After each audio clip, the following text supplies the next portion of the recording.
What's up, everybody? Settle down. Episode 6. I'm Charlie Marlow. That's Eric Messersmith. Now, I don't know when we're going to release this, probably on Thursday, but right now it is Valentine's Day. So, Eric, happy Valentine's Day to you. And same to you, Charlie, and everybody listening out there or watching. No doubt. All right. I guess it's going to be the second straight episode where we lead with Joe Biden is old. And we did this last week. And then you have this report that comes out.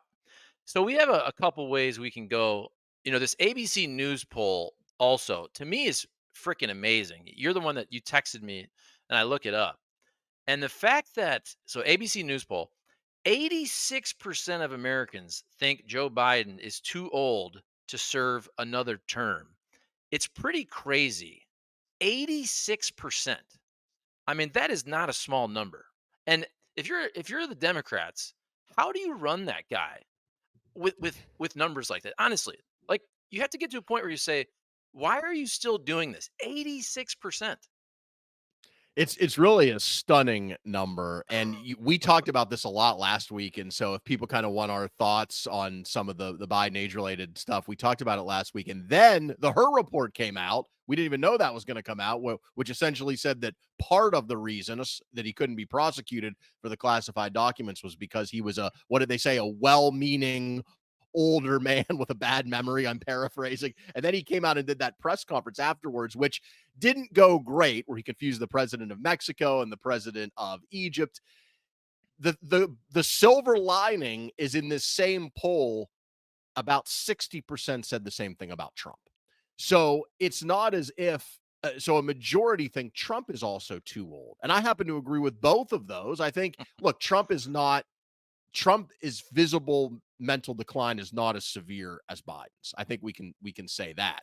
But Trump is pushing 82, and I just don't think it's a great idea to have people who are 80 or close to it or a little past that being the president of the United States as a general rule. Like I would be totally fine if we passed a law, or I guess it would probably have to be a constitutional amendment that said that if you were 80 plus, you couldn't serve in the presidency or the House or the Senate or the Supreme Court. I'd be totally fine with that. I would like to see that happen. Both these guys are old, and a majority of Americans think both of them are too old to be president. And that is one of the things we've talked on this show at length about how Nikki Haley would be a much better choice than for Republicans to nominate than Trump, even though they're not going to do it. And a big part of that reason is she's in her 50s and she could make that contrast even more stark with Biden than Trump could. And as she has said, she's used the line, whichever party dumps their 80-year-old candidate first is going to win. And I think there's a lot of truth to that. I really do. I think there's a lot of truth to the fact that whichever one of these parties can figure out a way to nominate somebody else, it has a much better chance to win. But increasingly, it looks like they're not going to do that. I think I said this last week. There's going to come a point where Biden and his people and the power brokers of the Democratic Party are going to have to really do like a final check. I think I said a come to Jesus moment that where probably not now, but weeks before, I would say, in the lead up to the convention, because you don't want to drop this like the night of the acceptance speech of the convention. You want to have this ahead of time, and they need to. The polling at that time will tell us a lot. Trump's legal problems and where they are will tell us a lot. You got to decide, are you really going to be able to campaign hard enough and do the things you need to do, including some one-on-one interviews? Because there are times where Biden looks okay. We're recording this on Wednesday. I watched him yesterday. He came out after the Senate passed that Ukraine, Israel, Taiwan funding bill, and he urged the House to do it. And it wasn't long, it was 5-10 minutes. He gave a short statement, didn't take any questions, which was smart. And I thought he made a pretty compelling case. But then you see him out there like when he came out after the Her report last week, and at the beginning, he did okay. When people asked him about they were shouting questions and they asked him about his memory, and he said, my memory's fine. I am. I've accomplished all these things. I know what I'm doing. And then he leaves, comes back, and pauses for a very long time before answering the question about Israel, and then confuses the president of Mexico and Egypt. Which, look, last week on this show, I was listening back and I made a reference to Succession and I said Kendall Roy when I meant Logan Roy. So people Mhm. make, and well, some people may think that I'm senile and lost my mind, and maybe I have. I'm 40 years younger almost than Joe Biden. So people make mistakes, right? If you've ever listened to Trump and his rantings, he confuses things all the time and says things that when he clearly means something else. But given all that, when Biden does it, it plays into the perception, which is this poll shows you has hardened across the political spectrum that he's too old. And for good reason. Like you shouldn't try to I think the wrong response is to try to make it not an issue or belittle people who are making it an issue or try to just automatically turn to, well, Trump is old too. I think that's the wrong way to deal with it. I think the right way to deal with it is to lean into it and be like, look, he is older. It's obvious he has aged. Anybody has. But he still has the wisdom, he still has the experience, he can still do the job, and he's a lot better than the alternative he's running against. To me, that's the argument you're kind of down to. You might as well embrace that argument. But the only way that argument works is if Biden can get out there in non-scripted moments and come off as credible. And that's why we talked about this last week. The Super Bowl interview not doing that was a giant missed opportunity, and B, a big sign that they lack confidence in their candidate. And also, these numbers getting worse for Biden. Look at September. The number was 74% of Americans think Biden is too old to serve another term. So now it's up to 86, 12% in what, about 5 months or so. So 59% think he and Trump are both too old. 27% think only Biden is too old. And 62% think Trump is too old. I'm trying to do the math. Does that mean three people think that 3% think that, Trump is too old, but not Biden, It's I too old, but think, not Biden. which is funny. Yeah. It's probably very partisan. But here's what I find, it is funny, unfortunately, but when you have to do a full onslaught media campaign to convince people that your president is not too old, you're in a spot like, for example, I don't know if you saw, Jon Stewart now is doing The Daily Yes. Show on Mondays, and he did a really funny about 7-minute bit on this, and it's just this full-fledged campaign from the Democrats when they have all their surrogates go out to all these media, all these shows to basically say, no, he's competent. He listens, he directs, he's in there. His memory is great. I'm sorry, if you have to throw everybody out there to tell people that kind of what they're seeing isn't true. That's where we've gotten to, in my opinion, with Joe Biden, which to me, I think you have to switch him out. I don't think it's going to get better. Now they may not switch him out, and I think the Democrats will 100% lose because of this. 2 years ago, you could say, okay, it's not that bad. 3 years ago during COVID, you could say it's COVID. Okay, some people are saying he's hiding in his basement, but let's be real. It has gotten much worse. It has gotten much worse. People see it publicly. They see it every time he talks. And so it's not going to get better. And I truly believe that if the Democrats run Biden, they're going to lose. That's where I'm at with it right now. I truly believe they're going to lose if they run Joe Biden. And I, I don't know. I think they're getting to a point where it's punching them in the face, because when somebody like Jon Stewart, who clearly is on your side, is also sometimes it takes people from your own team to tell you, right? Because you might go, oh, this is partisan politics. This is Republicans. They don't like Joe Biden. They're always going to say he's too old. No, this is everybody. And by the way, I'm a Democrat. I'm saying this. All Democrats are saying this. Everybody's saying this. He's too old. And so I just wonder. I think they have to switch him out, and maybe they won't. But if they don't, they're going to lose. That's where I'm at. And the Stewart line from that monologue that was so good is he played all the clips of these people talking about Biden behind the scenes, which, by the way, they're probably telling the truth. Yeah. Many people have said this without the pressure on, when it's not the media is not shouting at him, when he's in a quiet room. I'm sure he's okay.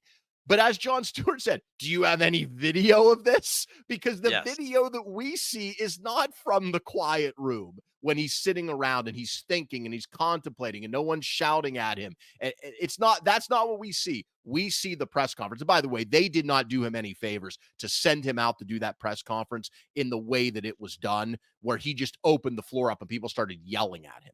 I mean, that in a little room where people are screaming at you and you're 81 years old, he should have had a list of people. He should have went one by one. And then he should have never, once he left, turned to come back. They just, that was the whole thing. The way that his people did not help him, and he didn't help himself with the format of that. But formatting can only get you so far.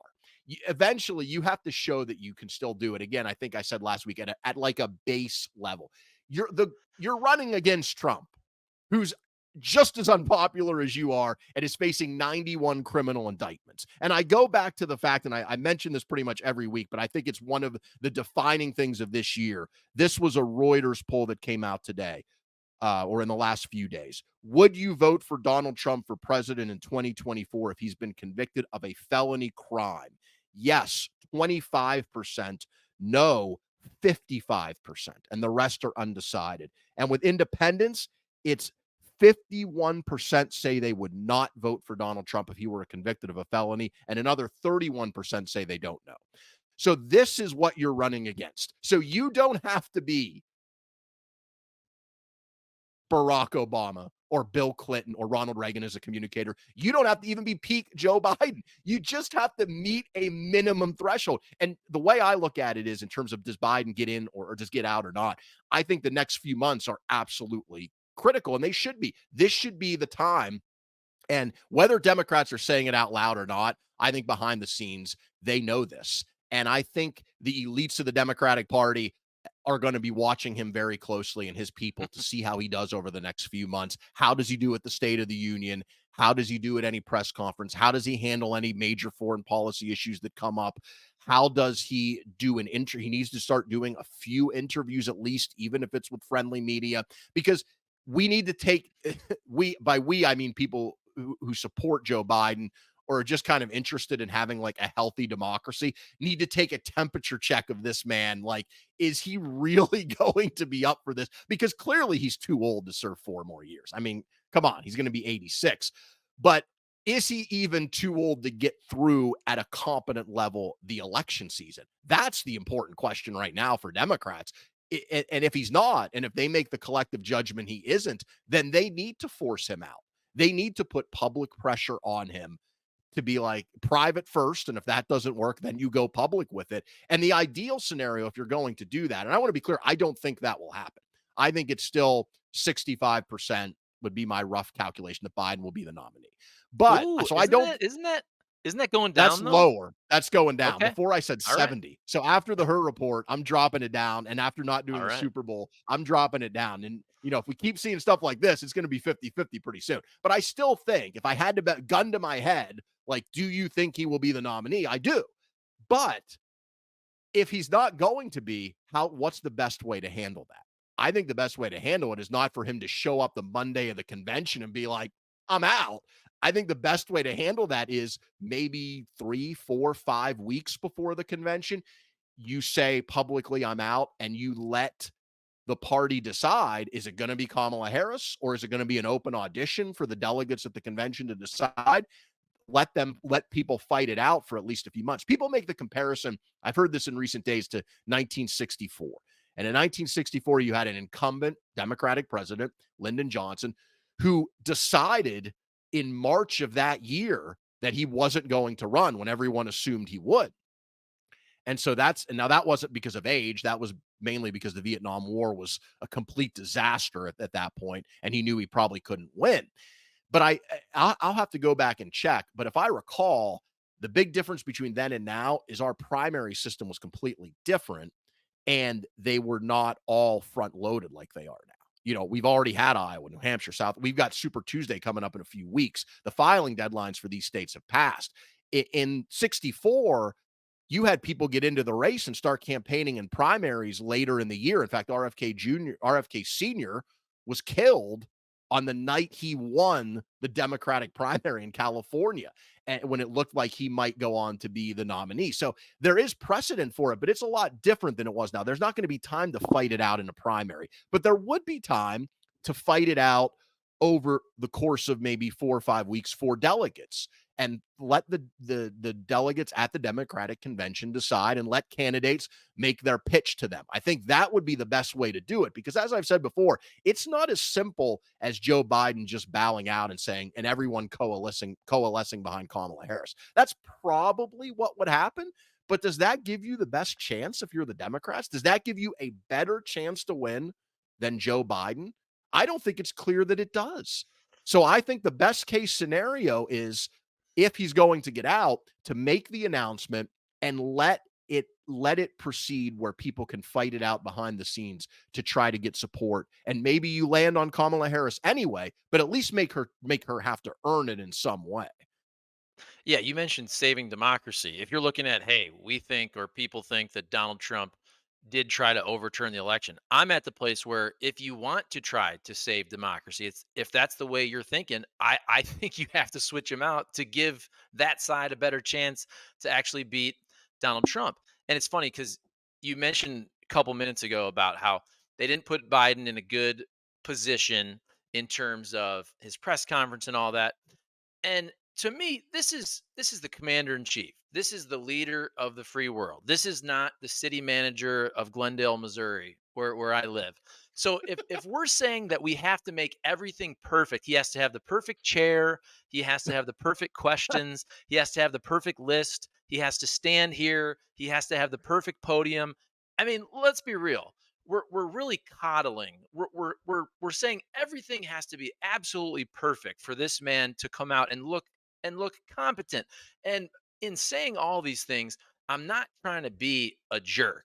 It's just very obvious of what we're all seeing, and I feel like we're getting to a point where people are trying to tell you you're not seeing what you're seeing. And that's why I think I wonder if Democrats thought, hey, we can get through this. Everybody's going to be on our side. And now that a lot of Democrats, like the other day, not just Jon Stewart, if you watched Bill Maher last week, Bob Costas, who's a liberal, I mean, and he came out, he's clearly not a Trump guy. He's anti-Trump, but he came out very forcefully. I don't know if you saw it, and was I like, did. Biden needs to step away. So again, I think as the pressure starts to mount, maybe from other politicians, other Democrats, thought leaders amongst liberals or Democrats, like we're starting to hear it. When you have Bob Costas Yep. and Jon Stewart, if it keeps getting louder, if everybody keeps saying this, I do think it's going to reach critical mass. I feel like it already Yeah. has personally. Yeah, see, I don't think it has yet, because you haven't seen elected powerful Democrats do it yet. You've seen some commentators here or there. Dean Phillips is running. He's done it because he's a Democratic congressman from Minnesota, because he's literally running against Biden in what's a futile attempt to win the nomination. But he's the only one I've seen that's elected that has said anything like that Biden's just too old to do it.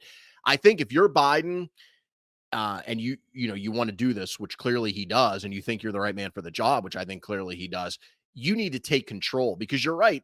Look, your people in any White House, any campaign, have a lot of power. They run the day-to-day operations. The Bill Clinton, the thing about him, he used to say was, it was a big fight for him to get control of himself, because people were trying to control him. They wanted to do things that maybe he didn't want to do. And so he was kind of fighting with his own people. That's the natural tension of any White House, any campaign. But Biden, as the man in charge, I think he has to be like, look, I've got to get out there and do a few interviews. Again, even if it's with friendly media to start, do a few interviews, because I think you're right. And that goes back to what I said a few minutes ago. Everybody's watching right now. And in particular, these elites in the Democratic Party that I'm talking about are watching. And they know it's a huge gamble to dump your incumbent president in an election year with, what are we, less than 9 months to go. I mean, that is, again, you have to go back to 1964, when you had a incredibly unpopular war, to find an example of that. That is a unique thing, and it's risky as hell, because you're not guaranteed to get someone better. That's the point. Kamala Harris, Gavin Newsom's got a lot of baggage. You're not guaranteed to get someone better. So in order to make that move, you got to be damn sure. And I think there's going to be a lot of people watching Biden extremely closely over the next few months. And you made a good point about the polling. We have become so partisan that a lot of polling is just it's just baked into your partisan view of the world. Who do you think would be better on this issue, Biden or Trump? If I love Biden, if I hate Trump, it's Biden. If I hate Biden, it's Trump, right? What I look for with polling is, do things move? Do answers change? And you're absolutely right. This has changed. Do you think Biden is too old to be effective? The numbers have gotten worse. And that is because people are watching. He wasn't like this a few years ago. He wasn't. He was much better. Now, he was still an old man. He wasn't 50. He still moves slow. But what has happened is, in the last, I don't know, 12 months, 6 months, to me, and I don't think I'm the only one, the deterioration has looked more rapid. And that's what happens when you get close to or over 80. And Donald Trump, the numbers have gone up for him too, in terms of, do you think he's, and my guess is, if Donald Trump wins, it's going to continue. He's not going to have to run for reelection if he wins. But as he ages, the numbers are going to get worse for him too, because both of these men are at that age where the decline happens quickly. Yeah, I'm interested in your take on this because you hear a lot of media folks who say that because Biden is feeble or comes across feeble, that it shows weakness to the rest of the world. And I don't know if I agree with that, but I'll go back to, for example, John Fetterman. When Fetterman was having his issues, now this is also coming off a stroke, and he had that debate that was just awful. And clearly he was also sick because he's recovered. And it's funny because now Republicans love him because he's pretty Right. centrist, right? On the border and Israel and things like that. So it's kind of funny. Israel. But I was trying to be fair about it. I'm thinking, okay, so this is during the election a couple years ago. I'm thinking, a senator, your real job is to vote, right? Is to hopefully be part of, 50 plus so that you can pass legislation. To me, that's the number one job of a senator. I do think, and so the reason I bring this up is I do think the leader of the free world, the figurehead, the commander in chief, I do think there's more of a public persona. So for me, look, the Fetterman stuff was bad. He also, look, he is younger. He did have a stroke. I kind of gave him a pass, but his job is to get enough, if you're a Democrat, you want to get enough votes to pass legislation in the Senate. I do think with the president of the United States, the figurehead, the spokesperson for democracy, I do think that matters. It does. Now, I don't think all of a sudden that Hamas necessarily or Vladimir Putin, I don't think they see Joe Biden fall off his bike and all of a sudden, hey, we got to invade this country. But I do think there's something to that. What do you think? You're right. It is different. And with Fetterman, that was a health issue. That was a stroke, and then apparently pretty bad clinical depression, to the point where he checked himself into Walter Reed Hospital, just disappeared for a few months. So he had Hmm. health issues. I think, and I think we have to separate health issues from age related decline, right? Because they are not the same thing. People who are younger can recover pretty well from health issues, as we've seen with Fetterman. And I thought it was awful too how people would make fun of the way he talked, and it just made me cringe. I'm like, this guy, you may not like him politically. He's going through a lot. And I'm really glad, because I do like Fetterman. You know me, I like for people who buck their party. I like people who are kind of somewhat centrist in the middle. So now Fetterman, I'm like, look, this guy is pretty good, right? And he's not, he's not stupid. And he was going through a lot of things in his life. That's different than just age related decline, which is why I go back to, in a perfect world, we should have a maximum age. And I would put it in for, certainly for the president, but also I would do it for the Supreme Court. You saw Ruth Bader Ginsburg died while she was on the court. I'd do it for the Senate. Dianne Feinstein just died a year ago. Like, I would put it at 80, and I would say you cannot serve when you're past 80. I don't think our founding fathers, I think the reason they put age minimums in the Constitution for the House, Senate, White House, and not maximums is because they never imagined that, first of all, people that age, era, didn't even live for the most part to be over 80, but they viewed government as a thing that you would work in for a little while and then you'd go back to your farm or your business. They didn't view. I don't think they'd ever imagine that you'd have a Joe Biden who would be in government for 50 years and still be president when he was 80. So I think that's why they didn't do age limits, because it was a different era. Times have changed. We should have age limits. You should not be the president of the United States when you're 80 years old for the reasons that you've mentioned and others. But what about what I said though about being a figurehead? Because here's where I agree. You said this today and you said it in previous shows, and I agree with you. I actually do believe that behind the scenes, Joe Biden is much better. I believe he is probably competent in Mhm. a meeting and he's got good people around him. And again, when you're 81 and you already stutter, whatever, and you don't look great, I think behind the scenes, Joe Biden is actually much better. I truly believe that. Now, Mhm. people might see me saying this and say, "You're crazy, Charlie," but I believe he is competent behind the scenes. But it's that public showing that I think it really does matter, and he's really bad at that. Yeah, you're right, and that's some of that is just a physical appearance, and I agree with you. It doesn't bode well. And look, the Trump people have made the argument, and they make the argument that when Donald Trump was president, Vladimir Putin didn't invade Ukraine. Now, to be fair, Russia was fighting in Ukraine. Ukraine was fighting Russian-backed separatists in Ukraine while Donald Trump was president, but the Russian army en masse had not yet Mhm. invaded Ukraine. Gaza, Hamas did not do what they did, obviously, on October 7th while Donald Trump was president. Now, we don't know what would have happened if Donald Trump was president. I mean, the idea that just because he has this bluster means he would always avoid conflict. To me, that because there's a downside to that bluster too that may actually invite conflict. So I don't think it's as cut and dry as that. But it is true that when he was president, that did not happen, and it did with Biden. And maybe there is that factor. Maybe part of Putin's calculation was that Biden is too weak. Now, I think Putin never imagined he'd be in for what he's been in for over the last 2 years, but I think that probably was. I don't think that was the main reason he did it, but it probably did factor into the calculation. And you're right. That is another downside of having a very old man or woman be the president, is that perception. And that does matter. What matters more, though, and this is where Biden has been okay, is action. What do you do? And you saw this with the strike, after the attack in Jordan. We fired back. We assassinated one of the leaders of one of the groups, the Iranian backed groups in Iraq. Clearly, we have been very involved in pushing back on Putin in Ukraine. So the actions are the most important thing. But the perception does matter, not just in America, but around the world. People are watching. Our enemies, our adversaries, they're looking for any signs of weakness. And that includes, I think, how the commander in chief carries himself. All right, let's move on. You mentioned Putin, and you have this Tucker Carlson Putin interview. I gave it a shot last week. It's over 2 hours. Obviously, you have It's a lot.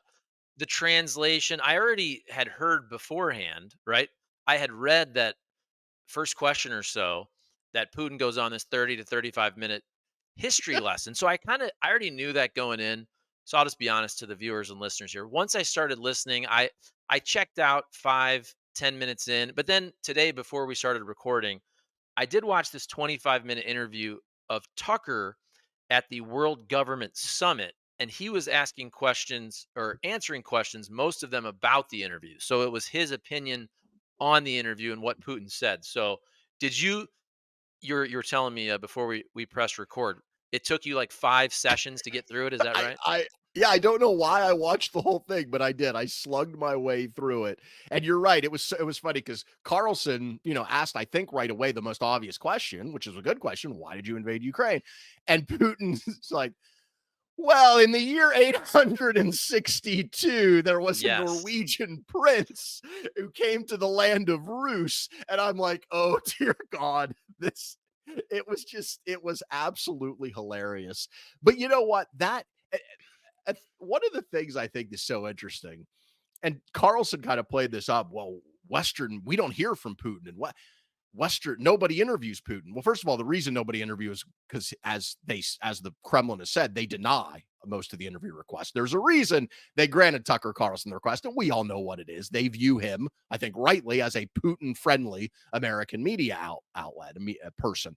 But he's made these comments before. Like, if you've Vladimir Putin has used this historical justification, maybe not in this great of detail, but he's used this before. This has been widely reported before. So the idea that this is some new, maybe some people had never heard Putin before and they thought this was new. This was not new. This, and if you, I'm not going to get into the details because I don't even know all the details, but just Google fact checking Vladimir Putin's history. I mean, you will see that, let's just say historians disagree with some of his interpretations of how the world came to be, as it is now. But look, I have my critiques of the interview. I think Tucker Carlson did not. The only thing he really pressed him on was the Evan Gerskovich, the Wall Street Journal Yeah, reporter, which I thought I saw Carlson that. did a great job on that of really holding Putin's feet to the fire there. So I really and I thought it was a worthy interview. I'm glad he did it. I thought he did ask some good questions, but he didn't press Putin on any of the obvious things like the atrocities in Ukraine, the capturing of Ukrainian children allegedly, and kidnapping them to Russia, his own domestic politics, how he doesn't allow anyone really to criticize him. They go to prison, they end up dead, they end up poisoned. I mean, none of that like obvious stuff that you could ask Vladimir Putin about. Carlson, wasn't really interested in that. But at the end of the day, it goes back to there is this fascination, I will say, among the MAGA movement. I don't even know if I'd call it the right because I don't think it is in the tradition of conservatism, but it's certainly in the tradition of the MAGA movement. And Carlson's a part of this. And Trump's where they have this, I don't know if fawning's the right word, but this like level of respect for some of these dictators and thugs, Putin at the top of the list, and almost a bending over backwards to give their warped worldview the benefit of the doubt. When really, the reason Vladimir Putin invaded Ukraine isn't because of what happened in 862. It was because he wanted that country to be controlled under a government that was sympathetic to Russia, and he didn't want that country to move into the sphere of the West, which is what clearly the Ukrainian people wanted, which is why they elected Zelensky and why they wanted to be part of the EU and part of NATO. It was about his own self-interest. It wasn't to save the Russian-speaking population in the southern part of the country. It was his own self-interest. He invaded another sovereign country, a democracy. That's why he did it. And the question for America isn't to get in the weeds of the history of the 12th century. It's to decide what should be our reaction to that.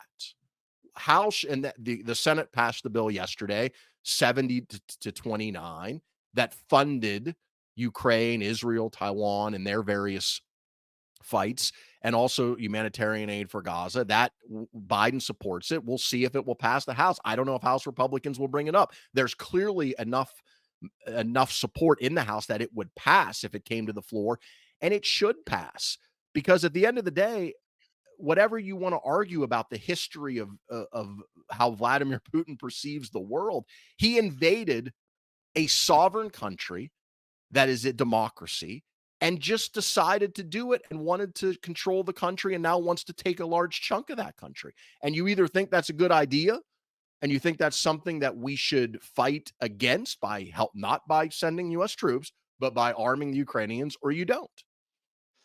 It's interesting because I wasn't going to go to this, but you brought up why folks on the right have this more sympathetic approach to Putin, and you said some other thugs or dictators, whatever, but specifically on Putin. When you said that, here's what I think of, and this is it's not like I'm the first person to say this, but what's the number one issue for Republicans that we've seen here in exit polling and primary? It's immigration. And let's be real, look at what's happened in the country, but also in the world with immigration in Europe. You can go back to Brexit. And look, this is a fair conversation to have. It is not racist to wonder what is the appropriate amount of immigration in any country.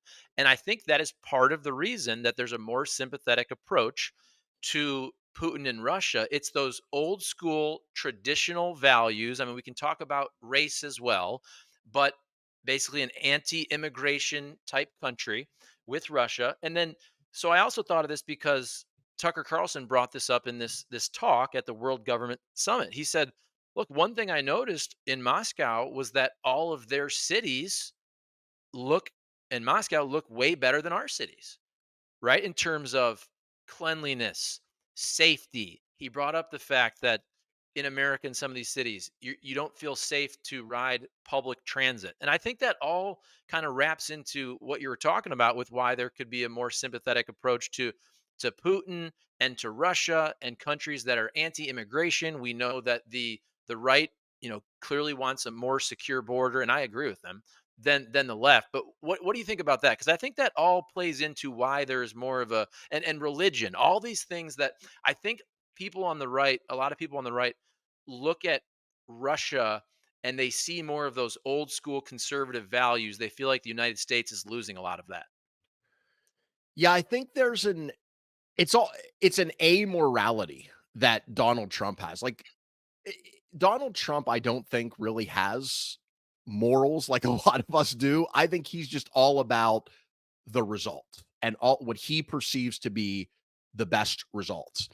And that's not typically how America has functioned. We have made distinctions between countries where there are the democratic countries that are allies of ours and countries that are not allies of ours and are authoritarian and invade their neighbors. And I think that's a good thing that we make that distinction because there's a big picture struggle going on.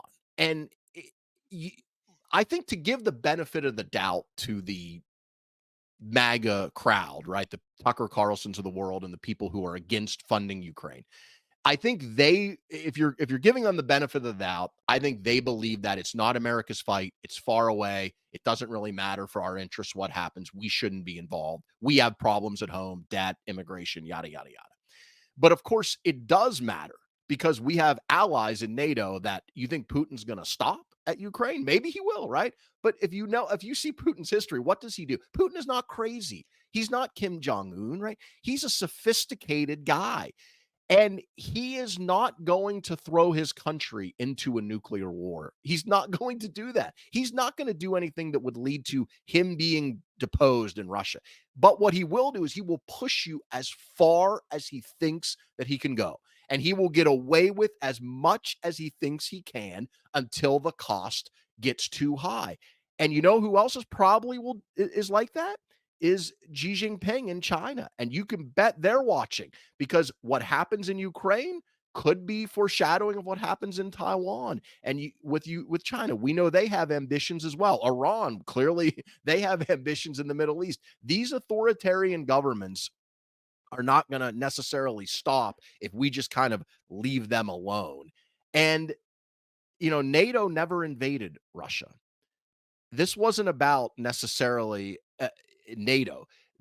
I- Putin makes the argument that, well, Ukraine is a fake country, basically, as he says, because it was drawn with lines on a map. Well, that's pretty much every country around the Yes. world. What do you think the Middle East? I mean, Iraq is Sunnis and Shias and Kurds, who many of whom hate each other. Do you think they would have just naturally formed their own country? Of course not. They were lines drawn on a map. Africa. Look at Texas was part of Mexico. If Mexico had a really strong army right now, could they be like, well, in the southern part of Texas, there's a lot of people that speak our language. There's a lot of people who have cultural ties to us. We're just going to take the southern part of Texas back. Of course not. That is not how we do things. No matter what your justifications are that Putin comes up with, you either think that's a good idea that he should be able to do that, or you don't. And if you don't, then it's probably a good idea to spend some of our money in the United States, a small amount of what we spend on defense to help a democratic country fight against him. By the way, most of that money spent actually in the United States. The vast majority of that 60 billion out of the total bill, which was 95 billion, 60 billion was for Ukraine. The vast majority of that is spent building new weapon systems, new shells, new missiles in America. We send to Ukraine, we send to Israel as well what we have in stockpile. Then we replenish that with American workers doing American jobs, building those things in America. So that's kind of and you mentioned the border. I think Republicans were smart, and I agreed with them 4 5 months ago when they said, "Hey, we will only do this Ukraine aid. We're going to use the leverage. You want this aid for Ukraine and Israel, the Biden administration, fine. But we will only do that if you take care of this major problem we have with our border, because security should include border security. If you want to fight for Ukraine, if you want to help them and help Israel, you should also take care of our own border. I thought that was smart. I agreed with that. Use that political leverage. And they did. And they worked out an agreement. And guess what happened when they came back? The Republicans were like, most of them in the Senate were like, nah, no thanks. Trump doesn't like it. Trump doesn't want it. Even though a lot of them, we all know, if Donald Trump had supported it, they would have voted for it. We know that. It would have passed. It would be law now. But Trump comes out against it and it tanks it in the Senate. So think about this position. You had a position among Republicans, which I thought was extremely reasonable, which was give us some security on the border and we'll pass this big aid package to help our allies and friends around the world. They work out a deal. The Border Patrol Union supports it, which is no fan of Joe Biden. And it gets border security, some, not all, not everything you want, for not having to really give up much that you've had to give up in the past on the Republican side in terms of amnesty, path to citizenship, and so on. And Republicans said no. So what are you left with? You're left with just the Ukraine and Israel and Taiwan money. It passed the Senate. It would pass the House if they let it on the floor. It has the majority support of support, but Trump doesn't want it. And so we'll see what happens in the House. Yeah, and last thing on the whole Putin and Russia deal. And again, I was watching this interview that Tucker did at this summit, and they were, now this is complex, and I don't pretend to be a scholar, but if you go back to when Russia actually wanted to be, we've heard, a part of NATO, and NATO was created to keep the Soviets in check, right? If at any time Russia then wanted to join NATO, and Tucker Carlson makes this point, and I want to say I'm not Mr. Putin apologist or Tucker Carlson apologist, and I'm somebody who I think we should support Ukraine against Russia. I just say that because sometimes you're going to have somebody who's always going to give the pro or the the other side of this. But if the United States potentially under Clinton 25, 30 years ago, whatever it was, did have the chance to welcome Russia into NATO, you would think you've achieved your goal. So this is more big picture. But I think there is something to be said that if we keep pushing NATO to the borders of Russia, they start to get a little squeamish in the same way we did during the Cuban Missile Crisis, and we would be the same. Let's be real. We would be the same if a hostile uh, adversary tried to all of a sudden set up shop in Canada or in Central America, right? And I just kind of throw this out there just for a little context. I just think it is interesting. We talked about the history of Russia and how Putin goes back to telling you a story from 800. I do think overall the fact that kind of look, Russia and the Soviets, they're probably always going to be our enemy, but if we always look at them like that, it's also hard to compromise at all. Yeah, a couple things about that because I think that's a worthy discussion. So I think, look, I'm no expert on NATO, but I believe part of NATO, getting into NATO, is not just do you support the military alliance? I think it's do you share the values Mhm. of democracy? And Russia clearly, no. The answer is unequivocally no. So Right. Putin wanted to get into NATO. What would that even mean? I mean, how do you let a country into NATO that has the exact opposite governing system of what NATO represents, which is open societies, democracy, elections? That is not what happens in Russia. Yes, they have elections, but everybody knows they're a sham. If you oppose Putin, you will go to jail or worse. As we've seen over and over and over again, this is not, this is not some secret. Everybody knows this. So yeah, like, do I believe that Putin may have thrown out, hey, let us into NATO at one point? Sure, absolutely. I believe that because for him, that makes sense, right? But do Trojan I think horse. that it would, right? It would be it would be, what would NATO even mean at that point? It would be basically completely meaningless, right? Because part of NATO is to contain the expansionistic tendencies of Russia, which includes expanding their ideology, which is the exact opposite of what NATO stands for. So I think that's Russia joining NATO is, yeah, someday I would love to see that. Look, I would love it if Russia were a pluralistic democracy and they had open and fair elections and they became part of NATO and we all, sang kumbaya and lived together in happiness. That would be incredible, right? That is not the world that we live in. And it's because of Vladimir Putin that we don't live in that world. It's not because of NATO. NATO's never attacked Russia. Let's be honest. I mean, NATO's been around for 70 years. They've not attacked Russia. They're not going to attack Russia. So Putin is paranoid about it. Now, but I do think it is legitimate to say, because as you pointed out with the Cuban Missile Crisis, we did not want an adversarial nation storing weapons close to us.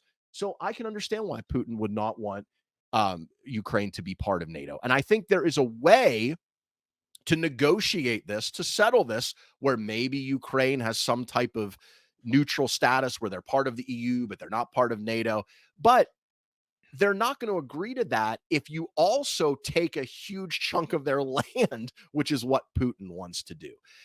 This war, like most wars, will probably end with a negotiated settlement. That's often what happens in wars, right? You sometimes one side wins and has an overwhelming victory and they basically force their terms on the other side. But a lot of times with wars, one or both sides just get tired of fighting and they make a deal. That's probably what's going to happen. I agree with Tucker Carlson in that regard and Donald Trump. I would like to see a deal too. But that deal is not going to happen on terms that are any way acceptable to Ukraine as long as Putin thinks he has a chance to win militarily. The only way you're ever going to get a good deal is if Putin, again, what I go back to earlier, Putin will push you until the price is too high. And then when the price is too high, he's not crazy, he'll make a deal. And that is what it's going to take. He will have to feel like the pressure is too much, the losses are too much, it's just not worth it. Hey, let's cut a deal. Maybe Ukraine joins the EU but stays out of NATO. Maybe we get to keep a tiny piece of Crimea, but the rest of it goes back to Ukraine. That kind of a deal is probably how this all ends. But you're not going to get to that point unless Putin realizes he cannot win militarily. Yeah, it's funny when you say Putin's not crazy, and I don't think he's crazy, but in the sense of, to me, it is crazy to lose however many how many soldiers and people have died, hundreds of thousands on both sides. But Yeah, we I do really think don't it's know the true answer to that. Neither side is open with their casualty numbers, but it is a massive number for sure. so, yeah, right. So, and I just bring this up because when you talk about the word crazy, to me it is crazy to sacrifice that amount of your soldiers for this fight, for what I think is going to end up in a settlement, like you said, for a sliver of land. And this is where it comes down to, we're already tired of this war in the country, in our country, and we're funding this war. Let's be real. And that's where, the fight on the Russian side through their propaganda, and if they're willing to lose 500,000 soldiers for this sliver of land, you're not going to be able to beat them because, again, the United States is funding this war. We don't have that passion for this. They do in Russia. Like, we have to keep the Ukraine alive in this war, and we're already getting sick of it. And if Vladimir Putin will never surrender and he's willing to lose hundreds of thousands of soldiers for a small portion of land, you're not going to be able to beat him. Now, you might have a settlement, but you're not going to be able to truly win and gain back all that territory. I agree that, yeah, I mean, look, do I think that it's likely that Ukraine will will be able to regain every ounce of territory that they lost? Remember, this started in 2014 when Russia took Crimea. So that was part. Do I think Ukraine will ever get back all of that land? Probably not. But the thing with Russia is even Putin, and the reason I say that he's not crazy, he will protect his own regime at all costs. And even dictators are susceptible to public opinion. And it's hard to know what public opinion is in Russia for many of the obvious reasons we talked about. But there are reports that there are widows and mothers leading protests against the regime. And Putin did not he had a draft a little more than a year ago. He did not do that again yet. And there's a reason he didn't do it again. It's not because he's not losing soldiers. He is. If it were up to him, I'm sure he would like to mobilize, hundreds of thousands of more people. Because as you said to him, the people dying are expendable. He doesn't care about that. But what he does care about is public opinion turning on him. And that could happen if the war goes on long enough, if enough people die, if he has to do another draft. And that is what I say when I say Putin isn't crazy. He doesn't care about the things that you and I would care about, or that the American government will care about, like losing our people. He doesn't care about that. But what he does care about is losing public support, because even dictators need public support. And if he felt like he was getting to the point where he was losing that support and the war effort just wasn't worth it anymore, and he couldn't achieve his objective, because remember, his first objective, we all know, was to remove Zelensky one way or another, either by killing him or forcing him to flee, and installing some type of puppet government like they have in Belarus. That's what was his first goal. That didn't happen. Ukraine was strong enough. Ukraine pushed back enough. Ukraine had enough support from the United States and Europe that he had to abandon that. So now his fallback is, well, that's okay. We just don't want you in NATO, and we want to take about 30% of your country for our own, right? And so if he thinks he can get that, he will keep going. But when the price for that becomes too high, then I think there will be a chance to make a deal and to make some type of because it's not, we act like the United States, and part of this because we have like this player one syndrome, or first, what's it called? First person syndrome, like that we think everything's about the United States. Russia gets a vote and Ukraine gets a vote because they're the two sides fighting. Mhm. And this will not end until they both agree to something that is acceptable to them. Okay, so we're kind of wrapping up here. We don't really have any hardcore information on this, but it happened basically before we started recording. It's from So this is Twitter, House Intelligence Committee. The statement from the chairman, Representative Mike Turner, says today the House Permanent Select Committee on Intelligence has made available to all members of Congress information concerning a serious national security threat. I am requesting that President Biden declassify all information relating to this threat so that Congress, the administration, and our allies can openly discuss the actions necessary to respond to this threat. End quote. That's from the chairman, Mike Turner. It's just kind of odd that we hear about something like this so publicly, and obviously, hopefully, this never happens. But I mean, can you remember another time where we heard something like this reported? No, it's really weird. It's very bizarre. And he wants it declassified. We'll see if the administration does that. I mean, if it's not a major threat to national security, I think they should, because at least when something like this gets out, it kind of almost forces the hand now, because the press is obviously going to start asking the administration about this. And we live in a very dangerous world. And I just think part of the MAGA foreign policy that I disagree with is, I just think it's naive to think that the problem is, or one of the problems is, America pushing back against our adversaries. And if we would just pull back our financial support, our intelligence support, and just let the world kind of unfold as it will, that would make things better. And I think it would actually be the exact opposite. Because as I said before, one of the things that has allowed us to have what we have had post World War II, kind of the post World War II order, things like NATO, things like free and open markets and commerce, that has raised the standard of living, not just in the United States, but all over the world. And we have benefited enormously from that. And yes, we have had wars since World War II, no question about it, but they have in general been smaller in scale. And when a country has tried to invade a neighbor and take it over, oftentimes the world has stood up and said, no, we're not going to do that anymore. That's what we used to do pre-World War II. It led to disaster and millions of people dying. I mean, remember Saddam Hussein invaded his neighbor, Kuwait, to try to take it over. George H.W. Bush led a coalition of many countries that went in there, pushed his army back in. In Europe, the peace is largely held. You've had some issues, Yugoslavia, but in terms of a country invading its neighbor, which is what Russia did. For whatever reason and justification Vladimir Putin came up with, that's what they did. They invaded a neighbor and tried to take their land.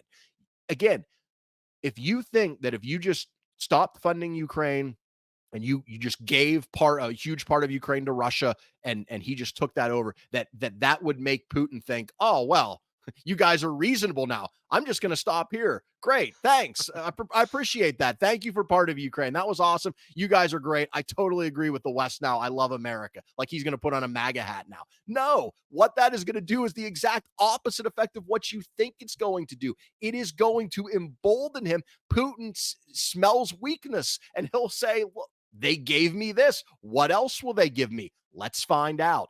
And China, we know they want Taiwan. What would they think if that happened? They would think America doesn't have the resolve anymore. America doesn't want the fight, even if it's not with their own military. They won't even send money and weapons. They don't care about democracies anymore. And so it would be open season for China, for Russia, for Iran, for any tin pot dictator anywhere in the world who just wanted to seize some land of like a weaker neighbor. And is that really the world you want to live in? Like, that's what I would say to the MAGA people. Do you really think that world is better than what we've been able to achieve over the last, post World War II period? Because I don't think it is. I don't think that is a better world. I don't think that's a more peaceful world. I think that's a world that leads to a lot more threats and a lot more danger. And as you're talking about with this report, and from what we've heard, it's related to Russia. The threats are real, and backing away and not confronting them is the exact opposite of what we should be doing. All right, let's end on this. I think this is super interesting, but until we know more, it's hard to really dig into it. So obviously, Mr. George Santos, who they need to make a movie about this guy. So you have this special election. Democrats win New York. I think most people expected Democrats to win this seat.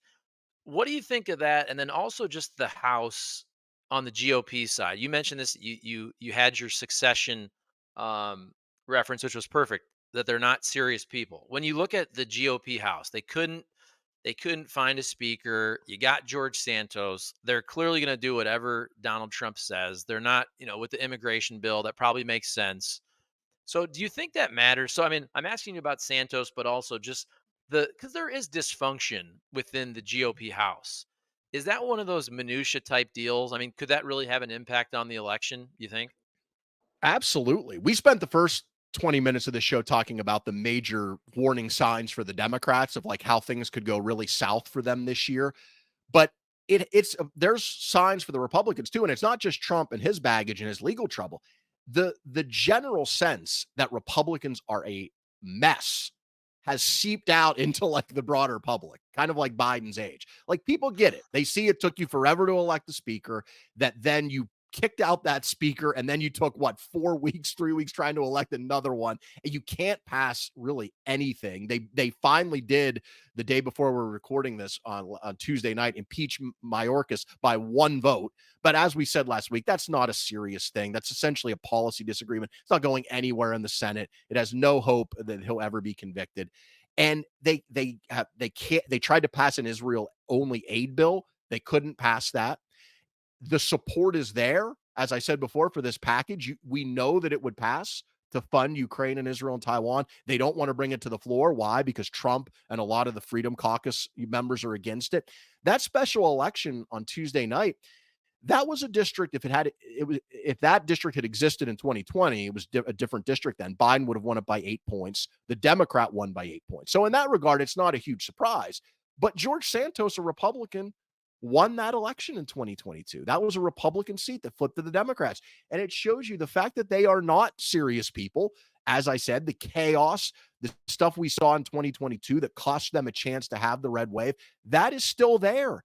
And you cannot, if you're Republicans, depend on Biden's low approval rating to carry you through in the House. You can't depend on the mess at the border and immigration to carry you through. You're going to have a tough fight to hold the House. And part of the reason is because people look at it and say, yeah, maybe I don't love Biden. Maybe I don't like what's going on the border. Maybe I think he's too old.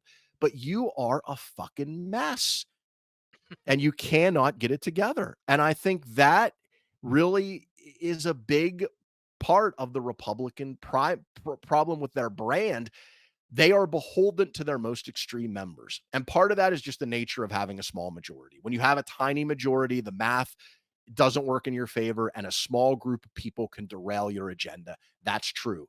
But part of it is it's sometimes you have to stand up to those people and say, look, I'm sorry. We're going to pass things that actually have a chance of becoming law, and we're going to show that we can govern. And Mike Johnson, he has a really tough job, as I said, because of the Freedom Caucus, because of the very narrow majority. So that's a tough job. But he looks like at this point he's in over his head. He doesn't look like he has a strong sense of what he's doing.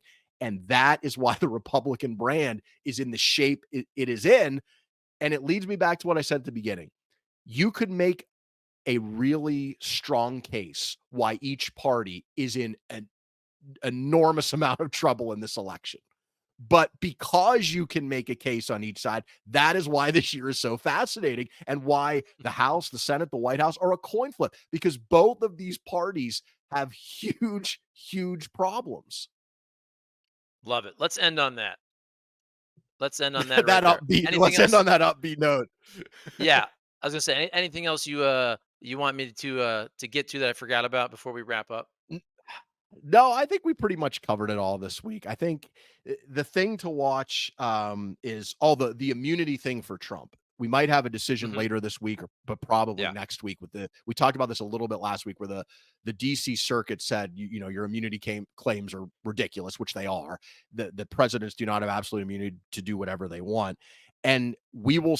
The Supreme Court is right now deciding over the course of the next week and a half. They'll probably decide if they take the case, and that is a huge deal because if they do not take the case, which I think there's a decent chance they won't, that means that the DC Circuit Court opinion will hold. Trump is not immune from prosecution, and that means that that trial of did he try to criminally overturn the election in January 6th, that trial will probably happen now in the very near future. And based on the polling that I talked about at the beginning, that is really bad news for Trump because all of out of all of his trials, that is the most danger to him in terms of prison time, probably, and also politically. And if the Supreme Court doesn't take that case, that means the case is going to trial pretty soon. And that's really bad news for Trump. If they do take the case, then that is good news for Trump because that means that it's pushed back to probably the end of this term. Now, that doesn't mean the trial still couldn't happen. It could, but now you're getting closer to the election. And you already hear the Republicans with you can't do this close to an election. Yeah, we can't have this trial. I think the Supreme Court either is not going to take the case or they're going to take it on a really expedited time frame because I think they know the immunity argument is ridiculous, and B, it's probably better for the American people if we have this trial before the election. It would be nice to know. It would be nice to have this information. I think it's fair to, going into election, if one of the major party candidates criminally tried to steal an election. It'd be probably nice to know that before people go to vote. I would think so as well. All right, let's wrap up on that. Good stuff, Eric. Appreciate it as always. Anybody watching, anybody listening, please comment, like, subscribe. If you're on YouTube, listen on podcast, share the channel, share the videos, put them in your group text, put them on social media. We appreciate it as we try to grow this thing. Once again, happy Valentine's Day to everybody. Happy Valentine's Day, Eric. We'll see you next week, man.